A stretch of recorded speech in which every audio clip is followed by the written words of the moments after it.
The SMU Mustangs. Andy Enfield joins us now in his second season. We were talking during the break about how it's hard to make everybody happy. They all look pretty happy here going into this season, Coach. Well, we're undefeated right now. That's right. Second season with this team, second season in the ACC. How would you describe your journey and this team's involvement here in this league?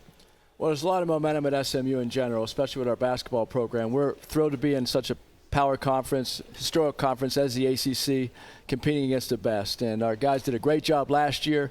We feel we're more talented this year. We have 3 returning starters, and they're ready to go.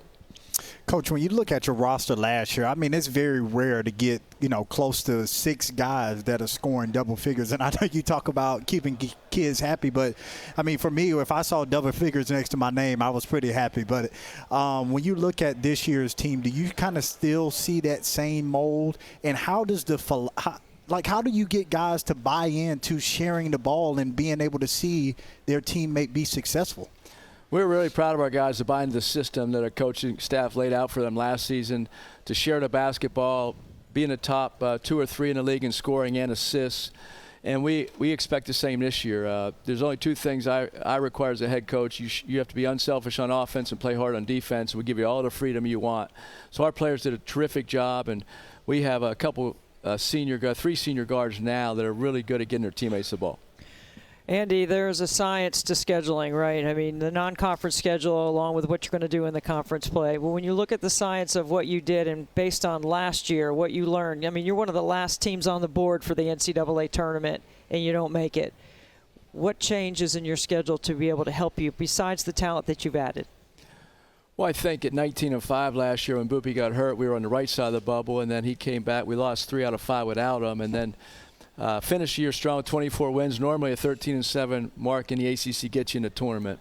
The league, I think, is better this year, so we think internally when we're playing our league games, we'll have more quad 1 and quad opportunities. We did beef up our out-of-conference schedule. We play Butler out of the Big East, and we play 4 SEC teams in a row in early and mid-December.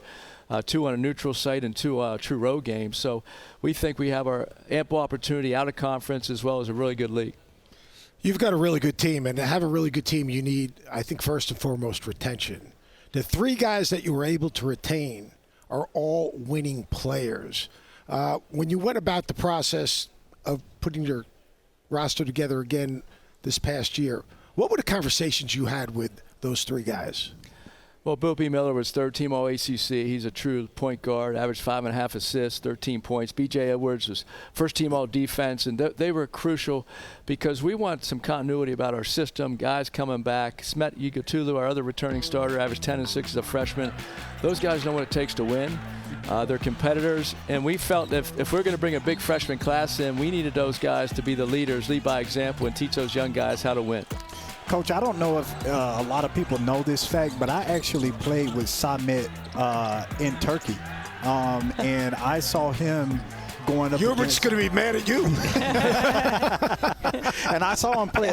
I mean, he was going against Alpern every single day, and Alpern would just give it to him. But now that I see him in his development, it makes sense. But when you look at his game and what he was able to provide last year, what's that next step in his evolution outside of just staying out of foul trouble and keeping them on the court? Well, you said it right, staying out of foul trouble, being consistent on a game-to-game basis. He had a terrific freshman year, averaged 10 and 6 as a freshman.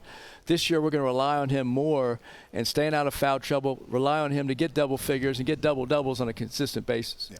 Coach, I want to use a baseball term with you, the battery up the middle, right? You got to be strong up the middle, and with Boopy and with Samet, you're strong up the middle. Now, what about on the other side, on the peripheral, on the outside? What are we going to see, anything different? Or we know that BJ can play. We know he's a two-way player. We have some dynamic transfers. Jerron Pierre Jr. led Conference USA in scoring last year. Corey Washington at Wichita averaged 14, almost 8 rebounds. Sam Walters from Michigan can really shoot the ball.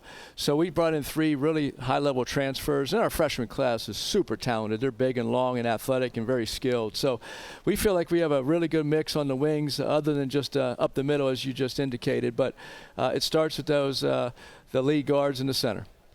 Coach, you talk about your freshman class. You've recruited athleticism, length, and skill, which obviously fits your style of play in terms of the pace you play with, the spacing you play with. But as we were talking prior, it is hard to get guys to buy in and be patient in the environment that we have today.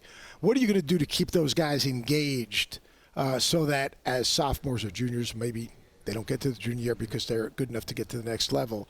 Because you guys have a chance to be really good. ACC basketball has been bought by these local kids, especially in Texas. So what is anything special you're trying to do to integrate them into, what it means to be part of this program moving forward, not only today, but moving forward?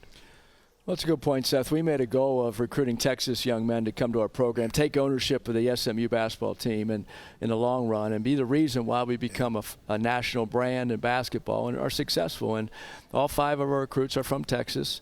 We have another one committed from Texas, and we have to play them this year. They have to be ready to go. They may come off the bench, but they'll be part of our rotation. And their playing time will be determined on how productive they are. But we feel great about their ability to come in at a young age and help us win. You had 4 top 100 prospects in this class, 2 in the previous 17 years combined. So that gives you an indication of just how good this class is. 2 of those from Dynamic Prep, coached by Jermaine O'Neal. I was just in Vegas watching that team. When you think about those players, Jaden Toombs, Jermaine O'Neal Jr., being coached by someone like Jermaine O'Neal at the prep level, what does that mean and how does that help them integrate? I think anytime you can get freshmen that are well coached in high school, they're able to understand the concepts offensively and defensively. Their head's spinning as a freshman. Sure. So anytime you have a coach like Jermaine O'Neal that can provide that in the high school level. But I think all 5 of our guys were very well coached, and so we're excited for them. Coach Mobley, to me, he's one of the most intriguing stories in college basketball because obviously his 2 sons, terrific players. One might be one of the best player in the NBA. Yet he could spend all his time just following his kids play and enjoying in the success they're having and as a family. Yet he's committed to you, the program, traveled with you from USC to SMU, and obviously has had a huge impact in your program. How's that been? Because I think he's a fascinating, selfless in a lot of ways in that he's enjoying what he's doing. Well, Coach Mobley is a terrific basketball coach. You see that with the 2 sons in the NBA. Evan Mobley is an NBA All-Star, Defensive Player of the Year. And so you're right, Seth. He doesn't have to be an assistant coach in college. He's been with us 8 years. He is one of the greatest men and person that I've ever been around in coaching because everybody loves him. He has an eye for recruiting, and his player development is incredible. He understands what it takes to be a good big man. He understands what it takes to compete at this level. Obviously, Evan has been very supportive, and Isaiah's overseas now. But to have the 3rd pick in the NBA draft as a son and go into be second-team All-NBA is pretty special. I'll tell you what, Big D is hopping. Like, that arena is great. A lot of people in the ACC don't know how good your place is yet. Tell us a little bit about it. Well, Moody Coliseum, it rocks. It's a smaller arena, but it gets loud. Everybody's on top of it. They redid it about 10 years ago. It's a special place to play. We're hoping to have a special season in the ACC and give the fans of Dallas and the SMU community something to cheer for. I've had a selfie with a former president there that likes to visit. Just dropping pictures with president staff. Right. Shit's unbelievable. Hey, Coach goes and has dinner with the guy all the time. Come on now. It's good. It's like a mini Cameron. It is. It is. It's awesome. Very nice. Same designer. We just have President Bush there. They don't. You 2 guys. Hey, I don't know why we're sitting here. Right. That's good. When you think about the fact that this program, you've elevated it, certainly with talent level, transfers, freshmen, hasn't been to the tournaments in 8 years. What would it mean to this program and that place and the momentum you're trying to build to get back there?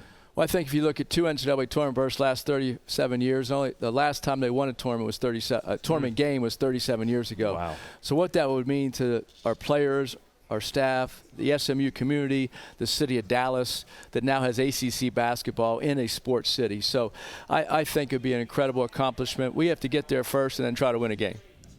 Congratulations on everything you've done so far. And he get good advice from the president? I mean, he kind of come up with a sign on a bounce play or anything?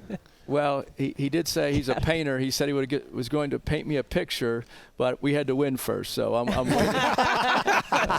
Motivation. We need to have a good season. That's right.